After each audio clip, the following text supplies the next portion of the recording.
And very simply, that is why we are all here today, to explore how together we might create the conditions that improve the education outcomes of children. It is well documented that most children and families living in disadvantage are unlikely to escape their circumstances, that the postcode they are born into will determine their life's chances. In large part, this is the result of many barriers and challenges that families face in accessing education and other essential services, given the way these are currently delivered, an approach that is broadly unchanged for decades. The core philosophy of Our Place is that education is the key to the door, in that education can open up pathways to better lifelong outcomes. By collaborating with our partners and the service providers in our sites to reshape the service system at a local level, Our Place aims to remove as many of these barriers and challenges that families experience in supporting their children's education.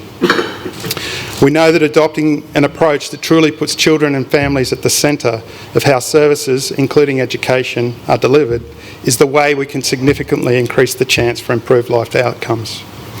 This is a simple idea, but is not one that is easy to implement in practice. Why?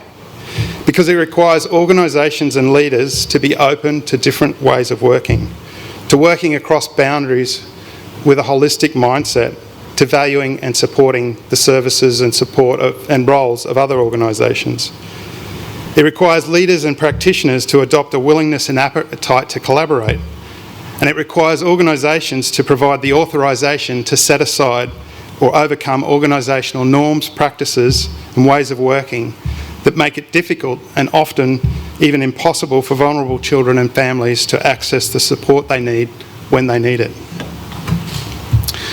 I would also like to express our appreciation to the authors of the publication that we're here today to launch for collaborating with Our Place's own June McLaughlin and Shannon Newman. So Kevin Collins, Professor Jane Bertrand, Associate Professor Catherine Nielsen-Hewitt and Dr Fiona McKenzie are long-time supporters and critical friends of Our Place, and I thank them for joining us today to help explore this idea of continuity of learning.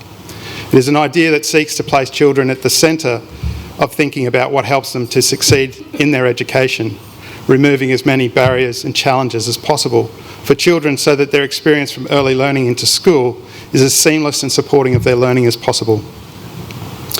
Continuity of learning is also a great example of how Our Place seeks to be a catalyst for change. We are not here to dictate change, but to enable new ways of working to be tested and demonstrated, and then to provide the chance for the lessons to be shared and implemented more widely. This is why we are working in partnership with government rather than outside government. By walking alongside government, we want to understand how together we can create positive system-wide change so that all families and children especially those experiencing disadvantage can benefit, not just those that are fortunate to be in an Our Place setting. The Coleman Education Foundation has had a relationship with the Victorian Department of Education for well over a decade, when both agreed to embark on an ambitious project in the Melbourne suburb of Doveton. The results of that collaboration are why we are all here today. And as Our Place has grown, so too has our relationship with the department grown and evolved. We're extremely grateful for the support and commitment that the department continues to provide at all levels, as well as the shared aspiration for improving education outcomes for children and families at all Our Place sites.